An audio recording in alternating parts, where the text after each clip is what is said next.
नमस्कार दोस्तों, कैसे हैं आप सब। स्वागत है आपका अपने यूट्यूब चैनल जिसका नाम है इन्फो अकेडमी।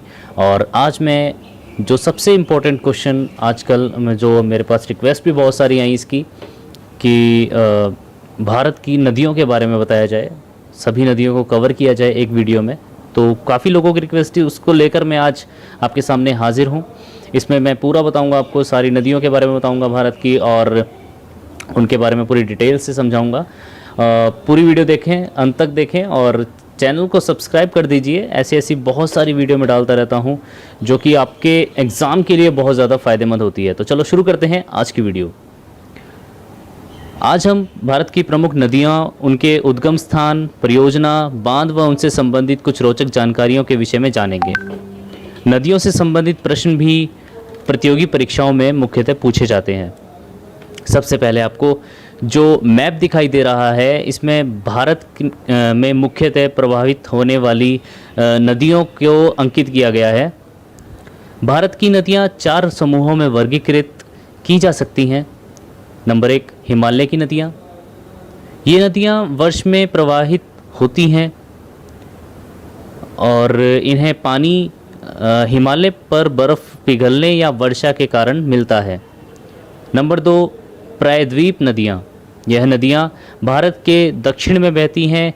यह ज़्यादातर वर्षा पर ही निर्धारित रहती हैं। नंबर 3, तटवर्ती नदियाँ। ये नदियाँ विशेषकर पश्चिमी तट की तथा कम लंबाई की होती हैं। नंबर 4, अंतःस्थलीय नदियाँ। तो चलो शुरू करते हैं भारत की प्रमुख नदियों के विषय में विस्तार से चर्चा। नंबर 1, सिंधु नदी। इसका उद्गम स्थान है मानसरोवर झील के निकट तिब्बत में, और इसकी लंबाई जो है वो है 2880 किलोमीटर। सिंधु नदी एशिया की सबसे बड़ी नदियों में से एक है, जिसका उद्गम भारत में हिमालयों से होता है। सिंधु नदी भारत से होकर बहते हुए पाकिस्तान के कराची के निकट अरब सागर में जाकर मिलती है। वाल्मीकि रामायण में इस नदी को महानदी की संज्ञा दी गई है। भारत पाकिस्तान विभाजन के बाद 1960 में सिंधु जल संधि हुई। इसके अनुसार रावी, व्यास और सतलुज का जल केवल भारत के लिए तथा इंडीज, झेलम तथा चिनाब का पानी पाकिस्तान के लिए निर्धारित किया गया। इसके बाद दोस्तों आती है ब्रह्मपुत्र नदी। इसका उद्गम स्थल है मानसरोवर झील के निकट तिब्बत में सांगपो में। लंबाई इसकी है 2880। ब्रह्मपुत्र नदी का नाम एक देव पर रखा गया था, जिसका मतलब है ब्रह्म का पुत्र। ये नदी तिब्बत से निकलती है और ब्रह्मपुत्र नदी को भारत को बांग्लादेश और चीन से भी जोड़ती है। तीसरे नंबर पर दोस्तों आती है गंगा नदी। गंगा नदी सबसे पवित्र नदी मानी जाती है। उद्गम स्थल इसका है गंगोत्री के निकट गोमुख से। इसकी लंबाई 2510 किलोमीटर है। गंगा नदी का भारतीय इतिहास में बहुत महत्व है। गंगा नदी को सबसे पवित्र नदी माना जाता है। गंगा नदी गंगोत्री से निकलती है और माना जाता है कि इसका पानी इतना पवित्र है कि खराब नहीं होता कभी, और लोग इसे भरकर अपने घरों में भी रखते हैं। इसकी परियोजनाएं चल रही हैं इसको साफ करने की। दोस्तों परीक्षा में अक्सर ये पूछा भी जाता है, अगर आपसे पूछा भी जाए कि गंगा नदी पर कौन सी परियोजना चल रही है, तो आपको उसका जवाब देना है फरक्का परियोजना। ठीक है। इसके बाद नंबर 4 पर आती है गोदावरी नदी। गोदावरी नदी त्र्यंबकेश्वर, नासिक की ब्रह्मगिरी पहाड़ियों से निकलती है। इसकी लंबाई 1465 किलोमीटर है। गोदावरी नदी महाराष्ट्र के त्र्यंबक पर्वत से निकलती है। यह नदी महाराष्ट्र से निकलकर तेलंगाना और आंध्र प्रदेश से होते हुए बंगाल की खाड़ी में जाकर मिलती है। गोदावरी नदी भी काफ़ी पवित्र मानी जाती है। तेलुगु के गोद शब्द से इस नदी का नाम रखा गया है, जिसका मतलब होता है मर्यादा। अगर प्रश्न आपसे पूछा जाता है, कुछ ऐसा आ जाता है कि इस पर कौन सी परियोजना चल रही है, तो आपको बताना है पोचनपाद इसकी परियोजना है। ये अक्सर क्वेश्चन पूछा जा सकता है इस टाइप का। नंबर 5 पर दोस्तों आती है नर्मदा नदी। नर्मदा नदी का उद्गम स्थल जो है वो है अमरकंटक की चोटी। इसकी लंबाई 1312 किलोमीटर है। नर्मदा नदी मध्य प्रदेश के अमरकंटक से निकलकर महाराष्ट्र से होती हुई अरब सागर में जाकर मिलती है। भारत की अधिकांश नदियां एक ही दिशा में बहती हैं, यानी पश्चिम से पूर्व की दिशा की ओर, लेकिन नर्मदा नदी का बहाव हमेशा पूर्व से पश्चिम की ओर होता है, यानी नर्मदा नदी उल्टी बहने वाली नदी है। ग्रंथों में इसे रेवा के नाम से भी जाना जाता है। इसमें क्वेश्चन पूछा जा सकता है सेम वही कि परियोजना कौन सी है इसकी, तो आपको बताना है। इसमें नर्मदा सागर परियोजना, सरदार सरोवर बांध, इंदिरा सागर बांध, महेश्वर बांध इसकी परियोजनाएं हैं। नंबर 6 पर दोस्तों आती है यमुना नदी। यमुना नदी का उद्गम स्थल है यमुनोत्री ग्लेशियर। इसकी लंबाई है 1375 किलोमीटर। यमुना नदी उत्तराखंड के यमुनोत्री ग्लेशियर से निकलकर हरियाणा की सीमा से होते हुए दिल्ली और आगरा होते हुए इलाहाबाद में गंगा नदी में जाकर मिलती है। नंबर 7 पर दोस्तों आती है कृष्णा नदी। कृष्णा नदी का उद्गम स्थल है महाबलेश्वर के निकट और इसकी जो लंबाई है वो है 1290 किलोमीटर। कृष्णा नदी का उद्गम महाराष्ट्र के एक गांव से होता है। ये नदी महाराष्ट्र, कर्नाटक, तेलंगाना और आंध्र प्रदेश से गुजरती है। इन चारों राज्यों में सिंचाई के लिए कृष्णा नदी का पानी इस्तेमाल किया जाता है। कृष्णा नदी महाबलेश्वर की पहाड़ियों से निकलकर बंगाल की खाड़ियों में जाकर मिलती है। कहा जाता है कि इस नदी में स्नान करके लोगों के सभी पापों का अंत होता है। इसकी परियोजनाएं मैं बता देता हूँ। नागार्जुन सागर परियोजना इसकी चल रही है, जो कि क्वेश्चन आता है। इसके बाद दोस्तों आती है महानदी। महानदी छत्तीसगढ़ रायपुर के पास स्थित सिहावा की पहाड़ियों से निकलती है, जिसमें कई नदियों का संगम होता है और इसी कारण इसे महानदी कहा जाता है। महानदी का उद्गम स्थान है सिहावा के निकट रायपुर और इसकी लंबाई जो है वो है 890 किलोमीटर।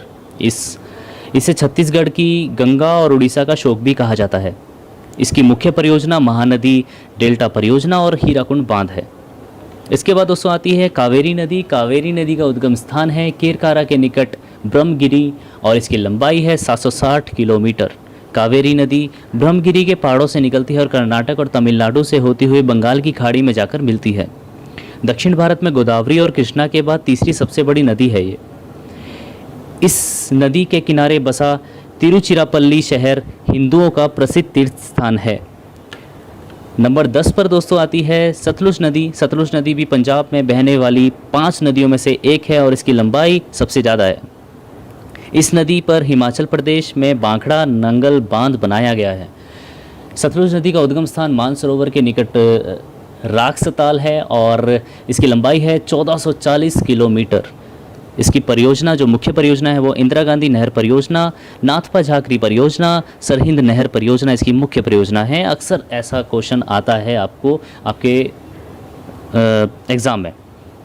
नंबर 11 पर दोस्तों आती है चिनाब नदी। चिनाब नदी का उद्गम स्थान है बारालाचा दर्रे के निकट और इसकी जो लंबाई है वो है 1180 किलोमीटर। चिनाब नदी पंजाब क्षेत्र की 5 प्रमुख नदियों में से एक है। यह नदी 2 नदियों चंद्र और भाग के संगम द्वारा बनती है, जिसका महाभारत में भी उल्लेख मिलता है। इसकी मुख्य परियोजना है दुलहस्ती जल विद्युत परियोजना और सलाल बांध इसकी मुख्य परियोजना है। इसके बाद दोस्तों आती है रावी नदी। रावी नदी का उद्गम स्थान है रोहतांग दर्रा कांगड़ा और इसकी लंबाई है 725 किलोमीटर। रावी उत्तरी भारत में बहने वाली एक नदी है जिसका पौराणिक नाम पुरुषनी है। रावी नदी हिमाचल प्रदेश के कांगड़ा जिले में रोहतांग दर्रे से निकलकर हिमाचल प्रदेश, जम्मू कश्मीर तथा पंजाब होते हुए पाकिस्तान से बहती हुई झांग जिले की सीमा पर चिनाब नदी में मिल जाती है, जिस पर 3 बांध बना है। इसकी मुख्य परियोजना है चमेरा जल विद्युत परियोजना और रणजीत सागर बांध। इसके बाद दोस्तों आती है ताप्ती नदी। ताप्ती नदी का उद्गम स्थान है मुल्ताई से बैतूल और लंबाई इसकी है 724 किलोमीटर। ताप्ती नदी का उद्गम मध्य प्रदेश के बैतूल जिले से होता है, जो मध्य प्रदेश, महाराष्ट्र, गुजरात से होकर गुजरती हुई अरब सागर में खंबात की खाड़ी में जाकर मिलती है। इसकी मुख्य परियोजना काड़कापारा परियोजना और उकाई इसकी मुख्य परियोजना है। नंबर 14 पर दोस्तों आती है सोन नदी। सोन नदी का उद्गम स्थान है अमरकंटक की पहाड़ियों पर। इसका जो उद्गम स्थान है उसकी लंबाई है 770 किलोमीटर। सोन नदी अमरकंटक से निकलती है और यमुना नदी के बाद गंगा की दूसरी सबसे बड़ी सहायक नदी है ये, और जो पहाड़ों से गुजरते हुए पटना के समीप जाकर गंगा नदी में मिल जाती है। इसके बाद दोस्तों आती है कोसी नदी। कोसी नदी का उद्गम स्थान है नेपाल में शपथ कौशिकी और इसकी लंबाई है 730 किलोमीटर। कोसी नदी बिहार में बाढ़ से बहुत तबाही लाने वाली नदी है, इसलिए इसे बिहार का अभिशाप भी कहा जाता है। यह हिमालय की पहाड़ियों से होती हुई गंगा में मिल जाती है। इसके बाद दोस्तों आती है चंबल नदी। चंबल नदी का उद्गम स्थान है मऊ के निकट जानापाव पहाड़ी में इसका उद्गम स्थान है और इसकी लंबाई है 960 किलोमीटर। चंबल नदी महू से निकलती है और मध्य प्रदेश राजस्थान के बीच सीमा बनती हुई उत्तर प्रदेश राज्य में यमुना नदी से जाकर मिल जाती है। इसकी मुख्य सहायक नदियाँ शिप्रा सिंध, कली सिंध और कुन्नो नदी है। इसकी मुख्य परियोजना है राणा प्रताप सागर परियोजना, जवाहर सागर परियोजना इसकी मुख्य परियोजना है। इसके बाद दामोदर नदी। दामोदर नदी का उद्गम स्थान है छोटा नागपुर पहाड़ से दक्षिण पूर्व। इसकी लंबाई है 600 किलोमीटर। दामोदर नदी पश्चिम बंगाल तथा झारखंड में बहने वाली एक नदी है। इस नदी के जल से एक महत्वाकांक्षी पन बिजली परियोजना दामोदर घाटी परियोजना चलाई जाती है, जिसका नियंत्रण डीवीसी करती है। पहले नदी में एक बाढ़ आ जाती थी, जिससे इसको बंगाल का अभिशाप कहा जाता था। इसकी मुख्य परियोजना है दुर्गा बैराज परियोजना। इसके बाद दोस्तों गंडक नदी। गंडक नदी का उद्गम स्थान है नेपाल तिब्बत सीमा पर मुस्ताक के निकट और इसकी लंबाई है 425 किलोमीटर। गंडक नदी नेपाल और बिहार में बहने वाली एक नदी का नाम है। यह हिमालय से निकलकर उत्तर प्रदेश तथा बिहार राज्यों के बीच सीमा निर्धारित करती हुई पटना के सम्मुख गंगा में मिल जाती है।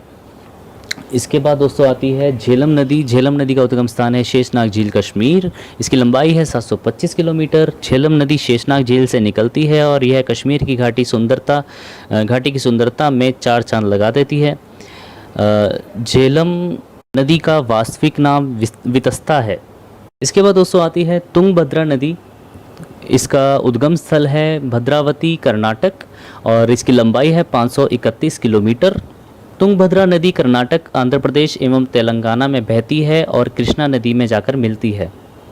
इस नदी का जन्म पश्चिमी घाटी में के गंगा मूला नामक स्थान से तुंगा एवं भद्रा नदियों के मिलन से हुआ है और विश्व विख्यात शहर हम्पी तुंगभद्रा नदी के किनारे बसा हुआ है। अंत में दोस्तों व्यास नदी। व्यास नदी का उद्गम स्थान है रोहतांग दर्रा और इसकी लंबाई है 470 किलोमीटर। यह नदी सिंधु की सहायक नदी है जो रोहतांग दर्रे के निकट व्यास कुंड से निकलती है। यह कुल्लू घाटी से गुजरती हुई पंजाब के मैदान में प्रवेश करती है और हरी के पास सतलुज में मिल जाती है। दोस्तों ये तो थी भारत की प्रमुख नदियाँ जो मैंने आपको बताई। इसमें क्वेश्चन अक्सर इन्हीं के बीच में से आता है। आप अच्छे से इसकी तैयारी कर लीजिए और अगर आपको ये वीडियो पसंद आया, इन्फॉर्मेशन आपको अगर इसमें अच्छी मिली तो इसको भेज दीजिए अपने फ्रेंड्स के पास और शेयर कर दीजिए अपने दोस्तों के साथ और अपने फैमिली मेम्बर्स के साथ जो भी एग्ज़ाम की तैयारी कर रहे हैं एग्ज़ाम देने के लिए। तो दोस्तों अंत में खुश रहिए और सब्सक्राइब कर दीजिए चैनल को। मैं फिर से मिलूँगा आपको एक किसी और टॉपिक के साथ। तब तक के लिए जय हिंद।